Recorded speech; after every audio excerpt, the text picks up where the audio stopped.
দর্শক আসসালামু আলাইকুম।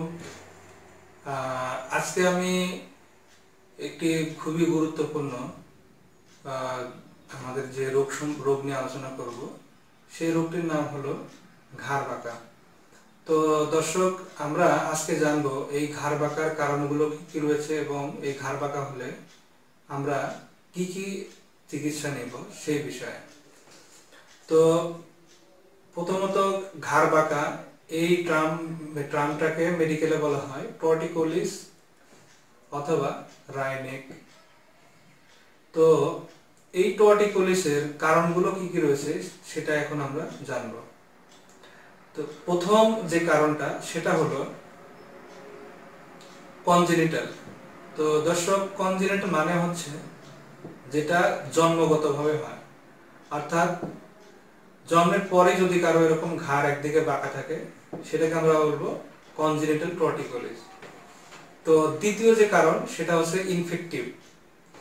তো ইনফেক্টিভ এর মধ্যে রয়েছে যেমন কারো যদি সার্ভাইকাল স্পাইন অর্থাৎ ঘাড়ে এখানে যক্ষা হয়, অথবা কারো যদি রেসপিরেটরি ট্র্যাক্ট আমরা যেটা বলি যেটা শ্বাসনালী, সেটা যদি ইনফেকশন থাকে তাহলে সেক্ষেত্রে তার এই টর্টিকোলিস রোগ হতে পারে।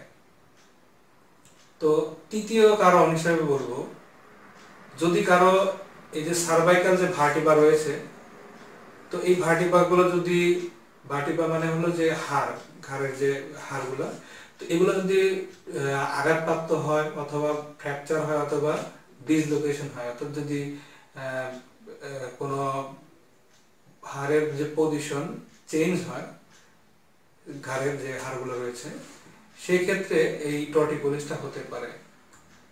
এরপরে যে কারণটা বলবো সেটি হলো যে আমাদের ঘাড়ের এক পাশে যে একটা মাসল থাকে, এখানে দেখতে পাচ্ছেন যে যেটাকে বলা হয় স্টার্নোক্লেডোমাস্টায়েড মাসল।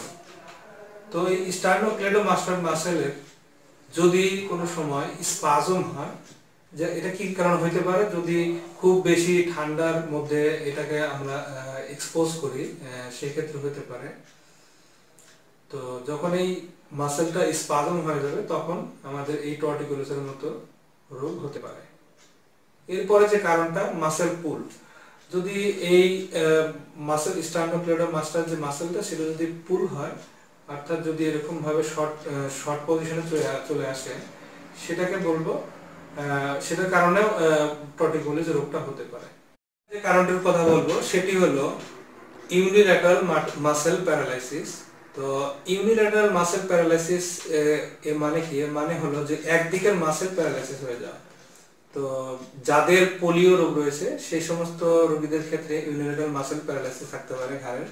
তো এদের ক্ষেত্রে এই টর্টিকোলিস রোগ হতে পারে। এরপরে যে আরেকটু কারণের কথা বলবো সেটি হলো neuritis of the spinal accessory nerve.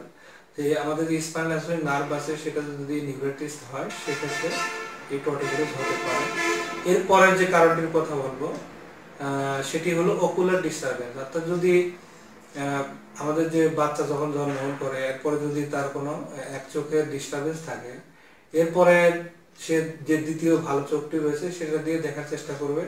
একদিকে এরকম ভাবে যদি দীর্ঘক্ষণ মানে ফোকাসিং করে বা দেখতে থাকে, সেই ক্ষেত্রে তার এই টর্টিকোলিস বা যে ঘাড় বাঁকা এটা হতে পারে। তো দর্শক, এই পর্যায়ে আমি কথা বলবো আমাদের এই টর্টিকোলিস বা ঘাড় বাঁকা হলে কি কি ধরনের সমস্যা আমাদের বুঝতে পারবো, অথবা আমাদের যে ক্লিনিক্যাল ফিচারগুলো কি কি রয়েছে সেগুলো এখন জানবো। তো আমাদের যদি এই দিকের মাসেল ইনজুর্ড হয় তাহলে কেবল আমাদের যে এই হেড অর্থাৎ যে মাথার এই পিছনের অংশ সেই দিকে এরকম ভাবে চলে আসবে, এবং আমাদের যে চিন অর্থাৎ যে থুতনা এটা কি হবে অপোজিট এরকম ডাইরেকশনে চলে যাবে। তো যাওয়ার ফলে তো দেখতে খানিকটা এরকম দেখাবে, অর্থাৎ এই যে এই ডিফর্মিটিটা। তো এই রোগ যদি আমাদের হয় তাহলে আমরা কি কি ধরনের ট্রিটমেন্ট নিব সেই বিষয়ে এখন আমি বিস্তারিত বর্ণনা করব। তো প্রথমত যদি আমরা কনজারভেটিভ ম্যানেজমেন্টে আসি, কনজারভেটিভ ম্যানেজমেন্টের মধ্যে রয়েছে ড্রাগস ম্যানেজমেন্ট, তারপরে ফিজিওথেরাপি ম্যানেজমেন্ট। তো এই ড্রাগস ম্যানেজমেন্ট মানে কি, যে আমাদের কি কি ওষুধ আমরা এখানে ব্যবহার করতে পারি সেই বিষয়ে। এখানে আমরা NSAID ড্রাগস এটা ব্যবহার করতে পারি। তো NSAID ড্রাগস হলো নন স্টেরয়েড অ্যান্টি ইনফ্লামেটরি ড্রাগস। তো দ্বিতীয় হলো মাসেল রিল্যাক্সেন্ট।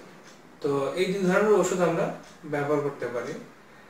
এবং এরপরের যে চিকিৎসা সেটা হলো ফিজিওথেরাপি। তো দর্শক, এই টর্টিকোলিস বা এই যে ঘাড় বাঁকা রোগের ক্ষেত্রে ফিজিওথেরাপির গুরুত্ব খুবই বেশি।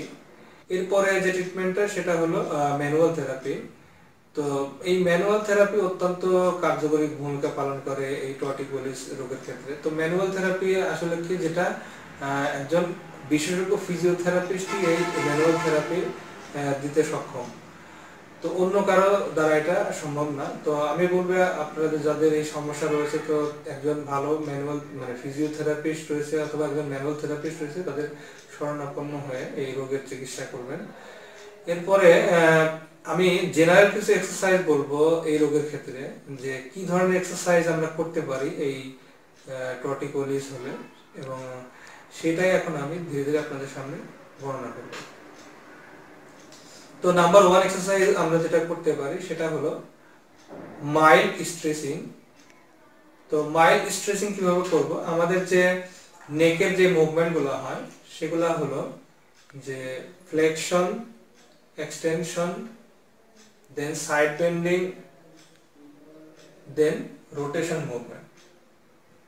তো এই যে মুভমেন্ট গুলা, এই মুভমেন্টের আমরা যে লাস্ট পর্যায়ে, অর্থাৎ যদি আমরা কি করব, ধীরে ধীরে এই ঘাড়টাকে পিছনের দিকে এরকম ভাবে লাস্ট অব্দি নিয়ে যাব, এবং গিয়ে কি করব, আমরা 5 সেকেন্ড অথবা 10 সেকেন্ড ধরে রাখতে পারবে ওখানে গিয়ে। এরপরে ধীরে ধীরে সামনের দিকে চলে আসবো। তো এইভাবে আবার আমরা কি করব, সামনের দিকে চুপবো এবং লাস্ট অব্দি যাওয়ার পরে 5 সেকেন্ড ধরে রাখবো। তারপরে ধীরে ধীরে এরকম ভাবে ব্যাক করব। তারপরে ধীরে ধীরে এরকম ভাবে সাইড বেন্ডিং মুভমেন্ট। তো সাইড বেন্ডিং মুভমেন্ট কি করব, আমরা লাস্ট পর্যন্ত যেতে হবে আমাদেরকে। এরকম না, অথবা এই ঘাড় এরকম ভাবে নিয়ে যাওয়ার চেষ্টা করব না। তো নরমালি যতটুকু রেঞ্জ যায় ততটুকু আমরা এরকম ভাবে ধীরে ধীরে নিয়ে যাব। এরপরে যে রোটেশন মুভমেন্ট আছে, অর্থাৎ এরকম ভাবে ধীরে ধীরে রোটেশন করতে হবে এবং লাস্ট অব্দি নিয়ে যেতে হবে এবং 5 সেকেন্ড এভাবে ধরে রাখতে হবে। তো এই সকল যে মুভমেন্ট গুলা, এই প্রত্যেকটা মুভমেন্টই 3 বার করে রিপিট করতে হবে এবং দিনে 2 থেকে 3 বার করলে অনেক উপকৃত হবেন। এরপরে বলবো যে প্রেসার স্ট্রেচিং, যেটা মানে হচ্ছে যে প্রেসার দিয়ে স্ট্রেচিং করা, সেটা হচ্ছে যে হাতের মাধ্যমে সেলফ আমরা করতে পারি। তো সেলফ কিভাবে করব? তো প্রথমত যখন আমরা এদিকে ইনজুর্ড থাকে, তাহলে এদিকে যে মাসেলটা এটা শর্টেন পজিশনে চলে আসে, তো এটাকে স্ট্রেস করাতে পারি। সেটা কিভাবে? প্রথমত এই যে নাকের পজিশন এবং থুতনির পজিশনে সোজা নিয়ে আসতে হবে ধীরে ধীরে। তারপরে হাতটা এই বরাবর রাখতে হবে, অর্থাৎ যে কানের যে উপরে এখানে রাখার পরে ধীরে ধীরে এইভাবে স্ট্রেস করতে হবে এই মাসেলটাকে। তো দেখতে পাচ্ছেন এখানে যে মাসেলটা স্ট্রেস হচ্ছে। তো এইভাবে ধীরে ধীরে আমরা যতটুকু যায় ততটুকু নিয়ে যেতে হবে এবং যাওয়ার পরে এটাকে 30 থেকে 40 সেকেন্ড এভাবে ধরে রাখতে হবে এবং 3 বার রিপিট করতে হবে। এরপরে আমি যে এক্সারসাইজের কথা বলবো সেটা হলো স্ট্রেংথেনিং এক্সারসাইজ। তো এখানে যে স্ট্রেংথেনিং এক্সারসাইজ করতে হবে সেটা হলো আইসোমেট্রিক স্ট্রেংথেনিং এক্সারসাইজ। তো আইসোমেট্রিক স্ট্রেংথেনিং কি করব? তো প্রথমত এই যে হাত দেখতে পাচ্ছেন, আমরা হাতের পজিশন এভাবে রাখতে হবে। রাখার পরে ধীরে ধীরে হাতের উপরে এই মাথার যে ইয়ে আছে এটাতে প্রেসার দিতে হবে এবং হাত দিয়ে মাথাতে প্রেসার দিতে হবে। তো এইভাবে প্রেসার দেওয়ার পরে 3 থেকে 4 সেকেন্ড এভাবে ধরে রাখতে হবে। তারপরে এটাকে 5 থেকে 10 বার এভাবে রিপিট করতে হবে। এরপরে এই বাম পাশে এভাবে ধরে চাপ দিতে হবে এবং এটাও এভাবে 5 থেকে 10 বার রিপিট করতে পারেন এবং 4 থেকে 5 সেকেন্ড ধরে রাখতে পারেন। পরে যে করতে হবে সামনের দিকে, যে সামনের দিকে ধরে বা পুশ করতে হবে মাথা দিয়ে হাতের উপরে এবং হাত দিয়ে মাথাকে এরকম পুশ করতে হবে। তো এই সকল যে রেজিস্ট্যান্স এক্সারসাইজ এটা করলে আমাদের যে নেকের যে মাসেল যদি উইক থাকে, দুর্বল থাকে, সেক্ষেত্রে মাসেলের যে পাওয়ার অর্থাৎ মাংসপেশির যে কার্যক্ষমতা এটা বাড়বে।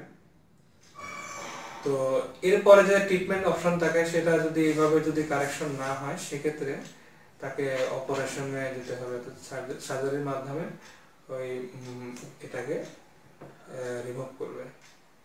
তো এই বলে আমি সবার সুস্থ কামনা করে আজকের মতো এখানে শেষ করছি। আসসালামু আলাইকুম।